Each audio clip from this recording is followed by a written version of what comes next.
నొప్పి మాయం సర్జరీ దూరం ఆపరేషన్ లేకుండా మోకాళ్ల నొప్పులకు ఆధునిక చికిత్స ప్రాణ పెయిన్ క్లినిక్. నమస్తే, welcome to I dream inside politics with Kavitha. ఈ మధ్య కాలంలో మహిళల్ని అవమానపరిచేలా, కించపరిచేలా, అమర్యాదకరంగా మాట్లాడుతున్నటువంటి మాటలు విపరీతంగా పెరిగిపోతున్నాయి. మగవారే కాదు, ఆడవారు కూడా ఆడవాళ్ళని కించపరిచేలా వ్యాఖ్యలు చేస్తున్నారు. తాజాగా రాష్ట్ర మంత్రి కొండా సురేఖ చేసినటువంటి వ్యాఖ్యలు అతిపెద్ద దుమారాన్ని లేపాయి. అసలు ఎందుకని సొసైటీ ఇలా మారిపోయింది? ఎవరినైనా కించపరచాలంటే మహిళల మీదే ఎందుకు మాట్లాడే పరిస్థితి వచ్చింది? మనతో పాటుగా ఉన్నారు బీఆర్ఎస్ కార్పొరేటర్ సామల హేమ గారు. హేమ గారు, నమస్కారం అండి.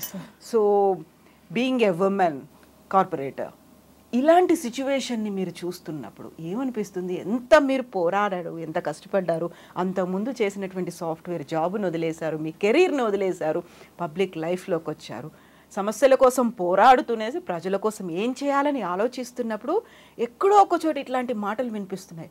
ఎక్కడో ఒక చోట కాదవి ఇప్పుడు ప్రతిరోజు ప్రతినిత్యం అవుతున్నాయి. ఎలా చూస్తున్నారు అసలు వీటిని? నిజంగా అండి, చెప్పాలంటే మీరు అన్నట్టు ఒక ప్రొఫెషన్ నుంచి ఇంకో ప్రొఫెషన్కి నేను మారినప్పుడు చాలా అంటే డేర్తోని తీసుకున్న స్టెప్ అది. సో నాది కంప్లీట్గా ఒక 4 గోడల మధ్యలో ఉన్న ప్రొఫెషన్. అంటే విత్ ఇన్ లైక్ నాకు తెలిసిన వాళ్ళ మధ్యలోనే నేను నా లైఫ్ని కంటిన్యూ చేస్తున్నాను. అక్కడి నుంచి పబ్లిక్ లైఫ్లోకి వచ్చిన తర్వాత అంటే యూజువల్గా అమ్మాయిలకి బయటికి రావాలంటేనే చాలా కష్టం. ఎన్నో ఛాలెంజెస్ ఫ్యామిలీలో, సొసైటీలో చాలా ఛాలెంజెస్ ఫేస్ చేసుకొని బయటికి వస్తున్నాం. ఇప్పుడిప్పుడే ఎదుగుతున్న క్రమంలో ఆడవాళ్ళ మీద కమెంట్ చేయడం అండ్ మగవాళ్ళు దాన్ని కూడా అంటే ఆడవాళ్ళు అదేదో బొమ్మ అయినట్టు, అంటే అదేదో బూత్ అయినట్టు ఆడవాళ్ళని పేరు తీసుకొని ఒకళ్ళని అనడం చాలా నిజంగా అసలు చాలా పెయిన్ఫుల్ అయిన సిచ్యువేషన్స్ చాలా చూస్తున్నాము. అండ్ రీసెంట్గా నిన్న జరిగిన ఇన్సిడెంట్ అయితే అంటే నిన్ననే కాదు, ఎన్నో రోజుల నుంచి కేవలం ఉమెన్నే టార్గెట్ చేస్తూ బేస్లెస్ కమెంట్స్ చేయడము, ఉమెన్ మీద కమెంట్ చేయడము, అంటే కొంతమంది అంటే చెప్పడానికి కూడా అది వీల్లేని మాటలు వాడుతున్నారు. అంటే మనం ఎక్కడ బతుకుతున్నాం ఇంకా? అంటే మనము యాక్చువల్గా అంటే లేడీస్ని అమ్మవారి రూపంలో చూస్తాం, మనము మొక్కేది అమ్మవార్లని. సో అట్లాంటి వాళ్ళని ఇట్లాంటి మాటలు మాట్లాడడం అనేది నిజంగా చాలా దురదృష్టకరం. సొసైటీలో ఇట్లాంటివి అంటే ఎక్కువ అవుతున్న కొద్ది ఇంకా తక్కువ అవుతారు మహిళలు బయటికి రావడం. సో డెఫినెట్గా ఇవి చేంజ్ అవ్వాలి. అది మనలో నుంచే స్టార్ట్ అవ్వాలి. అది నేనైనా కానీ ఇంకెవరైనా కానివ్వండి, మనం ఎంకరేజ్ చేసుకుంటూ ఇతర మహిళలని రెస్పెక్ట్ చేస్తూ వాళ్ళని సపోర్ట్ చేయాలి తప్ప దాన్ని మనము అంటే అట్లా చేయడం కరెక్ట్ కాదనేది నా ఉద్దేశం. అండ్ నిన్న కొండా సురేఖ గారు ఏదైతే కమెంట్స్ చేశారో మొత్తం రాష్ట్రం అంతటా కూడా అదే డిస్కషన్ నడుస్తుంది. అంటే వారు కొద్దిసేపటి క్రితం అంటే ఆ కమెంట్స్ చేసే కొద్దిసేపటి క్రితం ఒక మహిళగా నా మీద అనుచిత వ్యాఖ్యలు చేస్తున్నారని చెప్పేసి చాలా బాధపడ్డారు. సోషల్ మీడియాలో ట్రోల్ అయింది. మేము కూడా బాధపడ్డాం. వారి మీద చేసిన కమెంట్స్ కరెక్ట్ కాదు, దాన్ని కూడా మేము ఖండిస్తున్నాం. వారే కాదు, ఎవరు ఏ మహిళ మీద చేసినా కూడా మేము డెఫినెట్గా దాన్ని అపోజ్ చేస్తాం. సో వారు అంత మాట్లాడి అంత బాధపడ్డాక కొద్దిసేపటికి మళ్ళీ మీడియా ముందే వారి గురించి మాట్లాడుతూ కేటీఆర్ గారి మీద బేస్లెస్ ఎలిగేషన్స్ చేస్తూ ఒక ఫ్యామిలీ పర్సనల్ లైఫ్ని ఒక మీడియాలో మాట్లాడడం అనేది చాలా దురదృష్టకరం. ఎందుకంటే వాళ్ళ ఫ్యామిలీలో ఏం జరుగుతుందో ఎవరికి తెలీదు. కానీ ఆమె పబ్లిక్ డొమైన్లో పెట్టి పబ్లిక్లో మీడియా ముఖంగా మొత్తం రాష్ట్రం అంతటా కూడా మాట్లాడే విధంగా అంటే తను బాధపడిందని ఇంకొక మహిళని బాధ పెట్టడం ఎంతవరకు కరెక్ట్? సో తనైతే క్లియర్గా అది ఎట్లా చెప్తున్నారంటే పక్కనే ఉండి చూసినట్టు మాట్లాడుతున్నారు కొండా సురేఖ గారు. సో అయినా కూడా తన మీద పోస్ట్ పెట్టిన వాళ్ళ మీద తనకి అవకాశం ఉంది లీగల్ యాక్షన్ తీసుకునేది. ఇంత రచ్చ చేయాల్సిన అవసరం లేకుండే, కానీ డైవర్ట్ చేయాలి. ఇప్పుడు మన రాష్ట్రంలో ప్రజలు అసలు ఏం జరుగుతుంది గత 9 నెలల నుంచి 10 నెలల నుంచి కాంగ్రెస్ ప్రభుత్వం వచ్చిన తర్వాత, సో అవన్నిటినీ చూసుకుంటే 9 months నుంచి డెవలప్మెంట్ జరగట్లేదు. వాళ్ళు ఏదైతే 6 గ్యారంటీస్ అని చెప్పారో దాని మీద ఇక్కడ చర్చ లేదు. కేవలం ఇప్పుడు మూసి డెవలప్మెంట్ చేయాలి అని ఒక హైడ్రా అని ఒకటి కాన్సెప్ట్ తీసుకొని వచ్చి అక్కడ ఉన్న సరౌండింగ్స్లో ఉన్న పేద ప్రజల్ని అన్యాయంగా వాళ్ళ ఇంట్లో నుంచి బయటికి పంపించేసి ఆ ప్రాపర్టీస్ అన్నీ లాగేసుకుంటున్నారు. సరే, ఆ ప్రాపర్టీ వాళ్ళది ఉండొచ్చు, వాళ్ళు తెలియక కొనుక్కున్నారు, కానీ వాళ్ళకి ఒక టైం ఇవ్వాలి, టైం లిమిట్ అయినా పెట్టాలి. అన్యాయంగా వాళ్ళు సంపాదించుకున్న డబ్బులు రూపాయి ఖర్చు పెట్టి వాళ్ళ డ్రీమ్ ఉంటుంది, లైఫ్ అంతా కూడా వాళ్ళు దాని మీదే పెడతారు. సో ఆ లైఫ్ని గుంజేసుకొని మళ్ళీ రీస్టార్ట్ చేయాలంటే ఎంత కష్టం. సో దానికి బీఆర్ఎస్ పార్టీ ఆ విక్టిమ్స్కి సపోర్ట్ చేయడానికి ఉంటే వీళ్ళని అంటే బీఆర్ఎస్ పార్టీ వాళ్ళని అక్కడ వెళ్ళనీయకుండా ఈ ఇష్యూని ఎట్లా డైవర్ట్ చేయాలని. సో కంప్లీట్గా డైవర్షన్ పాలిటిక్స్ నడుస్తున్నాయి. ప్రజలని పట్టించుకోవట్లేదు, డెవలప్మెంట్ని పట్టించుకోవట్లేదు. ప్రజలు ఇప్పుడు చూసుకుంటే మొత్తం వైరల్ ఫీవర్స్ తోటి మలేరియా, డెంగ్యూ అట్లాంటివి ఎన్నో ఇన్సిడెంట్స్ అవుతున్నాయి, క్రైమ్ రేట్స్ పెరిగినాయి. సో అవన్నిటిని పక్కదారి పట్టించి కేవలం ఇది ఒక్కటే డ్రామా చేయడం అనేది మాకు అసలు కరెక్ట్ అనిపించట్లేదు. అంటే ఇప్పుడు వచ్చే జనరేషన్ వాళ్ళకి కూడా అసలు ఏం జరుగుతుంది, వాళ్ళొక ప్రజాప్రతినిధి, వాళ్ళ స్టేజ్లో ఉండి ఇట్లాంటి కమెంట్స్ పాస్ చేస్తే మాలాంటి వాళ్ళు ఆ ప్రొఫెషన్కి వెళ్ళాలంటే అసలు ఎంత ఆలోచించి రావాల్సి వస్తుంది. సో ఇవన్నీ చాలా జరుగుతున్నాయి. బట్ ఇట్లాంటి కమెంట్స్ మాత్రం యాక్సెప్ట్ చేసేటివి కాదు. అది ఎవరి మీద అయినా కూడా, నేను ఈవెన్ చెప్తున్నా కదా, కొండా సురేఖ గారి మీద కూడా వాళ్ళు ఎవరైతే కమెంట్స్ పెట్టారో అది కరెక్ట్ కాదు, దాన్ని మేము కూడా వ్యతిరేకిస్తున్నాం. సో ఎవరైనా కూడా ఇట్లాంటి మాటలు మాట్లాడదు అనేది మా అభిప్రాయం. ఇప్పుడు మనం బతుకమ్మ సెలబ్రేషన్స్ జరుపుకుంటున్నాం, 9 రోజుల ఉత్సవాలు. ఒక బతుకమ్మని ఒక ఆడపిల్లగా మనం పూజించుకుంటాం, అమ్మగా పూజించుకుంటాం. దీంట్లో ప్రధానంగా కొండా సురేఖ గారు ఉంది ఎండోమెంట్ మినిస్టర్. అక్కడ కూడా దేవాలయాలు, అక్కడ కూడా బతుకమ్మ, అక్కడ కూడా దసరా నవరాత్రి ఉత్సవాలు, ఇవన్నీ తను ఆ స్థానంలో ఉండి ఇంకో మహిళ గురించి మాట్లాడడం. సో ఈ కాన్సిక్వెన్సెస్ను చూస్తూ ఉంటే నిజంగా ఆ తర్వాత నేను బేషరతుగా క్షమాపణలు చెప్తున్నాను లేకుంటే ఉపసంహరించుకుంటున్నాను అనడం, క్షమాపణ వాళ్ళు ఎక్కడ చెప్పలేదు, కేవలం అది వెనక్కి తీసుకుంటున్నాను అన్నారు. అది కూడా సమంత గారి మీద, అక్కినేని ఫ్యామిలీ మీద కూడా వాళ్ళు కమెంట్ చేశారు, అండ్ కేటీఆర్ గారి మీద కూడా చేశారు. బీయింగ్ ఏ మెన్ అయినా కానీ ఆయన మీద బేస్లెస్ కమెంట్స్, ఏమైనా ప్రూఫ్స్ ఉంటే ముందు పెట్టి మాట్లాడరు. సో మీరు అన్నట్టు ఇప్పుడు నిన్న ఎంగిల్పూ బతుకమ్మ, మహిళలందరూ చాలా సంతోషంగా ఈ ఫెస్టివల్ని ఎంజాయ్ చేసే మూమెంట్. కానీ ఆఫ్టర్నూన్ నుంచి ఏం జరుగుతుంది, ఆమె చేసిన కమెంట్స్ మీదనే కంప్లీట్ డిస్కషన్. బతుకమ్మ సెలబ్రేషన్స్ ఎక్కడ కనిపించట్లేదు. ఏ మహిళల్ని నార్మల్గా మనం టచ్ చేసినా కూడా అరే ఒక మంత్రే అట్లా మాట్లాడుతుందా అంటే ప్రతి ఒక్కరు, మేము గుడికి వెళ్ళడం కానివ్వండి, లేదంటే ఎక్కడికైనా పబ్లిక్లో వెళ్ళినప్పుడు కానివ్వండి, అట్లా మహిళా మంత్రి అయి ఉండి అట్లా మాట్లాడడం ఎంతవరకు కరెక్ట్ అని ప్రతి ఒక్కరు చర్చించుకునే స్థితికి ఈరోజు తెలంగాణ కాంగ్రెస్ ప్రభుత్వం తీసుకొచ్చింది. సో ఇది నిజంగా వాళ్ళు ఆలోచించుకోవాలి. ప్రజాప్రతినిధిగా ఉండి మనం ప్రజలకి ఏం మెసేజ్ ఇస్తున్నాం. సో మనమే ఆదర్శంగా ఉండాల్సింది పోయి వాళ్ళతోని తిట్టించుకునే పరిస్థితి, వాళ్ళతో చెప్పుకునే పరిస్థితికి దిగజారినాం అని అంటే మనం ఎక్కడ పోతున్నాం అంటే, నాకు తెలిసి అంటే నేను ఒక గవర్నమెంట్కి అంటే ఒక పార్టీకి సపోర్ట్ చేస్తున్నాను కాకుండా 10 సంవత్సరాల కేసీఆర్ గారి ప్రభుత్వంలో ఎటువంటి అంటే ఫిలిం ఇండస్ట్రీని కానివ్వండి, వేరే ఇండస్ట్రీని ఎవరిని ఇన్వాల్వ్ చేయలే. ఏదున్నా కూడా రాజకీయంగా ఎదుర్కొన్నాం, లీగల్గా ఎదుర్కొన్నాం, డెవలప్మెంట్ పరంగా అందరినీ ప్రశ్నించడం తప్ప ఒక ఫ్యామిలీని తీసుకొని వచ్చి ఎలిగేషన్స్ చేసి వాళ్ళని రోడ్ మీద తీసుకొచ్చే పరిస్థితి తీసుకురాలేదు. కానీ వీళ్ళు కేవలం ఈ 9 months నుంచి మీరు చూడండి, సీఎం రేవంత్ రెడ్డి గారు ఎట్లా మాట్లాడతారు. గవర్నమెంట్లో లేనప్పుడు కూడా వారి మాట తీరు అదే ఉంది. కనీసం గవర్నమెంట్ వచ్చిన తర్వాత ఒక సీఎం చైర్లో కూర్చున్నారు, ఆయన ఎంత హుందాగా ఉండాలా, ఎంత చక్కగా మాట్లాడాలి. కానీ ఆయన మాట్లాడే విధానం నిజంగా అక్కడ వినేవాళ్ళు కానీ అక్కడ చూసేవాళ్ళు కానీ తల దించుకునే విధంగా మాట్లాడుతున్నారు.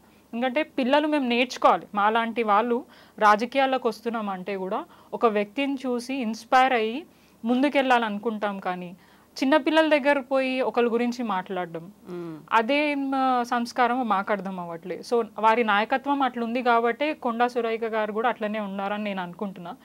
అండ్ మోర్ ఓవర్ నేనేమనుకున్నా అంటే వారి ఇన్స్ట్రక్షన్స్ మేరకే ఇదన్నీ నడుస్తున్నాయి. డైవర్ట్ చేయాలి, ఏ ఇష్యూనైనా కూడా డైవర్ట్ చేయాలనే ఉద్దేశంతో ఇవన్నీ నడుస్తున్నాయని మేము అనుకుంటున్నాం. అంటే దాన్ని ఒక మహిళగా సీఎం రేవంత్ రెడ్డి గారు ఒక మహిళని వాడుకొని ఇంకో మహిళ మీద ఇట్లాంటి చర్యలకి పాల్పడుతున్నారని నేను అనుకుంటున్నాను. నిజంగా డైవర్షన్ చెయ్యాలి అనుకుంటే there are lot of issues కదా, ఇంకా చాలా ఉన్నాయి. అవన్నీ కాకుండా ఒక మహిళతో ఇంకొక మహిళని అనిపించడం, అది కూడా తన పర్సనల్ లైఫ్కి సంబంధించి మాట్లాడడం అనేది దీని అంత ఈజీగా తీసుకోవడానికి కూడా లేదు కదా. రాజకీయాలు వేరు, మన ఫ్యామిలీ వేరు, మనకున్నటువంటి జీవితాలు వేరు. ఇవన్నిటి తర్వాత కూడా తొంగి చూసి మాట్లాడినట్టుగా చెప్పడం అనేది, బిలో ద బెల్ట్ కామెంట్స్ చేయడం అనేది, అందులో ఇంత ఇష్యూ అయిన తర్వాత ఒక బీసీ మహిళ తను బేషరతుగా తన వ్యాఖ్యలను ఉపసంహరించుకున్నారు కాబట్టి తన మీద అటాక్ చేయకండి అని చెప్పడం ఎలా చూస్తున్నారు? అసలు బీసీ మహిళ కాబట్టి వదిలేయాలా? యాక్చువల్గా అయితే వాళ్ళు మాటలు వెనక్కి తీసుకున్నా అది మాట్లాడే ముందు ఆలోచించుంటే బాగుంటుంది. ఇప్పుడు అన్న తర్వాత ఒక మాట అన్న తర్వాత దాన్ని ఎంత వెనుకకి తీసుకున్నా అక్కడ జరగాల్సిన డ్యామేజ్ జరిగిపోయింది. దాన్ని మీరు ఎంత సరిదిద్దుకున్నా కాదు. అండ్ మోర్ ఓవర్ వారు క్షమాపణ చెప్పలేదు ఎవరికి. ఇప్పుడు అంతమంది పేర్లు తీశారు. సమంత గారి పేరు తీసింది, రకుల్ గారి పేరు తీసింది, అండ్ నాగ చైతన్య గారి పేరు తీసింది, అక్కినేని నాగార్జున గారి పేరు తీసింది. సో వాళ్ళ ఫ్యామిలీస్ మీద ఏమి ఇంపాక్ట్ పడుతుంది? సో వాళ్ళు వాళ్ళు క్లియర్గా మెన్షన్ చేశారు. వాళ్ళు చేసిన కమెంట్ తర్వాత వాళ్ళు కూడా హుందాగా వారిని రెస్పెక్ట్ చేసుకుంటూ మీరు చేసింది కరెక్ట్ కాదు, మీరు మా మీద కమెంట్ చేయడం అది కరెక్ట్ కాదు, మా పర్సనల్ లైఫ్ మేము మ్యూచువల్గా మేము విడిపోయాం, అది మా పర్సనల్ డెసిషన్, దాని గురించి మీరు పొలిటికల్గా లాగాల్సిన అవసరం లేదు.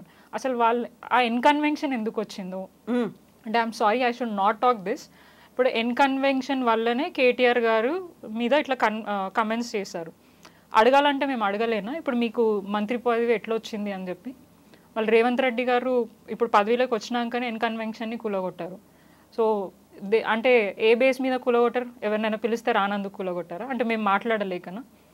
సో అది మర్యాద కాదు, అది మాకు తెలుసు. అట్లా మాట్లాడడం కరెక్ట్ కాదు, అది ఎవరైనా కూడా కరెక్ట్ కాదనేది మా ఉద్దేశం. మీకు ఒకవేళ ఒక వ్యక్తితోని ఏదైనా ప్రాబ్లం ఉంటే డైరెక్ట్గా కానివ్వండి, లీగల్గా కానీ వాళ్ళతో కొట్లాడండి, సబ్జెక్ట్ పరంగా కొట్లాడండి, లీగల్గా కొట్లాడండి. అంతేగాని ఇంకో ఫ్యామిలీని తీసుకొని వచ్చి వాళ్ళ లైఫ్ని పబ్లిక్ డొమైన్లో డిస్కస్ చేసే రైట్స్ ఎవరికి కూడా లేదు. That's completely private thing. So వాళ్ళకు కూడా బేసికలీ వాళ్ళకు కూడా ఎన్నో ఛాలెంజెస్ ఉంటాయి సినీ ఇండస్ట్రీలో, వాళ్ళకు కూడా డిఫరెన్సెస్ ఉంటాయి. సో అవన్నీ కూడా డిస్కస్ చేయాల్సిన అవసరం లేదు. అండ్ ఐఎమ్ సారీ, నిన్న తను మాట్లాడిన తర్వాత తన ఆడియోస్ కూడా కొన్ని బయటికి వచ్చాయి. అంటే వాళ్ళు ఎట్లా అయితే బిహేవ్ చేస్తారో వాళ్ళకి తగ్గట్టు రిప్లైలు వస్తాయి. సో వాళ్ళు తగ్గించుకొని వాళ్ళ గౌరవాన్ని కాపాడుకుంటే వాళ్ళ గౌరవం కూడా పెరుగుతుంది. హుందాగా ప్రవర్తించాలి. సో మీకు ఏమైనా ఇబ్బంది అయింది, మీ మీద ఎవరైనా కమెంట్ చేస్తున్నారు, so you have all the right. మీరు మంత్రి అండ్ పవర్ మీ చేతిలో ఉంది, ఎవరున్నారో మీరు పట్టుకోలేరా? వాళ్ళ మీద యాక్షన్ తీసుకోలేరా? కానీ అంతగానం సినిమా చేయాల్సిన అవసరం ఏముంది? మీ పెయిన్ అయింది, ఎవ్రీబడి నో. నార్మల్గా ప్రెస్ మీట్లో చెప్పేది ఉండే, దానికి కేటీఆర్ గారికి ఏం సంబంధం? మాకు తెలిసి కేటీఆర్ గారు మహిళల పట్ల చాలా గౌరవంగా ఉంటారు. మేము వాళ్ళని చాలా దగ్గరగా చూస్తాం. నేను ఆల్మోస్ట్ 9 years నుంచి అన్నని చూస్తున్నా. ఎప్పుడు కూడా ఆయన ఇట్లా కసురుకున్నది లేదు, సీరియస్గా మాట్లాడింది లేదు. చాలా గౌరవంగా ఎవరు వచ్చినా కూడా చాలా మంచిగా పలకరిస్తారు. అండ్ ఈ ఆల్వేస్ సే మహిళల పట్ల నాకు చాలా గౌరవం, వాళ్ళు ఎంతో కష్టపడి ప్రొఫెషన్కి వస్తారు. మీరు ఇంకా అంటే మేమే డీమోటివేట్ అయ్యి అంటే ఒక స్టెప్ బ్యాక్ వేసినా కూడా హీ ఆల్వేస్ మోటివేట్. అంటే అట్లా కాదు, మీరు ముందుకు రావాలి, మంచి నాయకత్వం అంటే మంచి లీడర్షిప్ క్వాలిటీస్ మీకు ఉన్నాయి, మీరు చేయాలి అని చెప్పేసి బాగా మోటివేట్ చేస్తుంటారు, ఇన్స్పైరింగ్గా మాట్లాడుతుంటారు. సో అట్లాంటి వ్యక్తి ఒక మహిళ మీద మాట్లాడినరు, కమెంట్స్ పెట్టినరు అని అంటే మేము ఎవరం యాక్సెప్ట్ చేయం. అండ్ ఈ ఎవ్రీ టైం చెప్తారు మహిళల పట్ల అట్లా మాట్లాడకండి. ఇప్పుడు ఎవరో ఇండివిజువల్ పర్సన్ ఆయనకున్న కోపంని ఆయన అక్కడ చూపిస్తే దాన్ని కేటీఆర్ గారికి బీఆర్ఎస్ పార్టీకి కనెక్ట్ చేయడం అనేది కరెక్ట్ కాదు. సో అది నేను చెప్పాలనుకుంటున్నాను. సో ఇప్పుడు బేషరతుగా వెనక్కి తీసుకుంటున్నాను, అది సరిపోదు కదా, చేయాల్సినటువంటి చర్యలు చాలా ఉన్నాయి. ఇప్పుడు సీఎంగా రేవంత్ రెడ్డి ఏం చేస్తారు, లేకుంటే ఏఐసిసి అధిష్టానం ఏం చేస్తుంది, ఎలాంటి చర్యలు తీసుకుంటుంది, అది కదా కావాల్సింది ప్రధానంగా. ఇప్పుడు మీరు ఆ వెనక్కి తీసుకున్నారని చెప్పేసి ఈరోజు మార్నింగ్ మాట్లాడారు. రేవంత్ రెడ్డి గారు కూడా నిండు సభలో బీఆర్ఎస్ మహిళా ఎమ్మెల్యేల మీద కూడా ఆయన మాట్లాడడం జరిగింది. ఏమని? ఆడబిడ్డలని నమ్ముకుంటే బస్ స్టాండ్లో అడుక్కొని తిన్నాను. అది తప్పు మాట కదా. వాళ్ళు చెల్లే కదా, చెల్లె అని సోదరి అని సంబోధిస్తూ ఒక చెల్లియో అక్కను అట్లా మాట్లాడడం ఎంతవరకు కరెక్ట్? అందరు ఆడబిడ్డలో అని అన్నారు. నువ్వు ఒక పేరు తీయలే అక్కడ, ఆ ఆడబిడ్డలోనో అని అంటే ఎంతవరకు దాన్ని మనము యాక్సెప్ట్ చేయాలి? సో అట్లా ఎన్నో మాటలు మాట్లాడారు. అది ఇర్రెస్పెక్టివ్ ఆఫ్ ది పార్టీ చాలామంది చాలా రకాలుగా కమెంట్స్ చేస్తున్నారు. అంటే నేనేమంటున్నా అంటే మీరు ఎట్లాగైతే మాట్లాడతారో దానికి సమాధానమే వస్తుంది. మీరు తగ్గండి. అంటే సమాధానం చెప్పడం కానీ ఏమైనా అనేటప్పుడు కానీ ఒకరిని తీయకుండా డైరెక్ట్గా దాన్ని ఎదుర్కొనే ప్రయత్నం చేయండి. కానీ ఒక పర్సన్ని ఒక వ్యక్తిని పెట్టి మాట్లాడకండి. అంటే మహిళలను ఎందుకు అనాలి? మనము పొద్దున్న లేస్తే అమ్మవారిని అంటే గుర్తు చేసుకొని మనం మన డేస్ని స్టార్ట్ చేస్తాం. సో అట్లాంటి సమయంలో మహిళల పట్ల ఇట్లాంటి మాటలు రావడం అనేది నిజంగా యాక్సెప్ట్ చేసే విషయం కాదు. సొసైటీ ఇంకా కూడా మారాలి. ఇంకా మనం ఇంకా వెనుక అంటే ఎప్పుడు women's day, mother's day celebrate చేసుకున్నప్పుడల్లా ఎంతో గొప్పగా చెప్పుకున్నాం కేవలం ఆ ఒక్క రోజే. ఇన్స్పిరేటివ్ గా మాట్లాడతాం ఆ ఒక్కరోజే. అప్పుడు అన్ని స్టేటస్లు నిండిపోతే అందరికి సెంటిమెంట్ లైన్స్ అన్ని గుర్తుకొస్తాయి. అది ఆ ఒక్క రోజుకి ఎందుకు పరిమితం కావాలి? 365 days 24 hours ఆ రెస్పెక్ట్ అనేది ఉండాలి కదా. సో అది ఉంటేనే మనం ఫ్రీగా హ్యాపీగా మూవ్ అవడానికి అవకాశం ఉంటుంది. నేను సామల హేమ గారిని ఎప్పుడు చూసినా ఇలా నిండుగా చీరలో కనిపిస్తూనే ఉంటారు.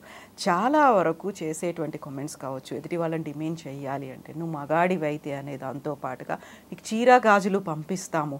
వెరీ లేటెస్ట్గా జరిగినటువంటి episode BRS MLA Kaushik Reddy గారు ఆయన చూపించిన విధానం, ఇవన్నీ చూపించినప్పుడు ఇప్పటికి కూడా ఎంత మనం డిస్క్రిమినేషన్ ఉంది అంటున్నాము, ఎంత వివక్ష పోవాలి అని పోరాడుతున్నాము.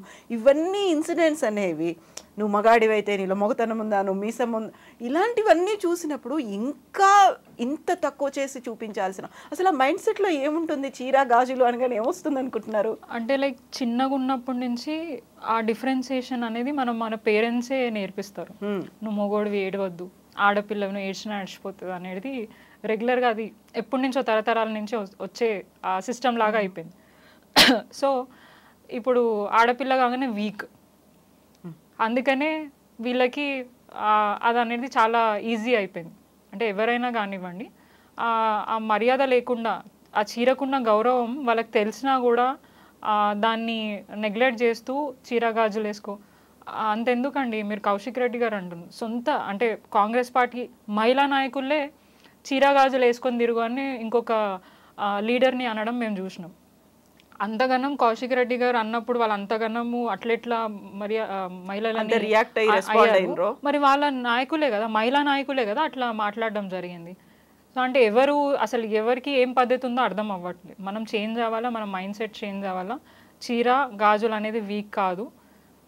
జెంట్స్ కంటే చాలా స్ట్రాంగ్, మెన్స్ కంటే ఉమెన్ ఆర్ వెరీ స్ట్రాంగ్ అనేది అందరికీ తెలుసు. బట్ స్టిల్ ఇప్పుడున్న సొసైటీలో మారలేదు, ఇంకా మారలేదు. అండ్ ఇంకా కూడా వాళ్ళు ఏంటంటే ఇంకా వీక్. వాళ్ళు ఎంత స్ట్రాంగ్ అనేది వాళ్ళ మదర్ని చూసి తెలుసుకోవాలి.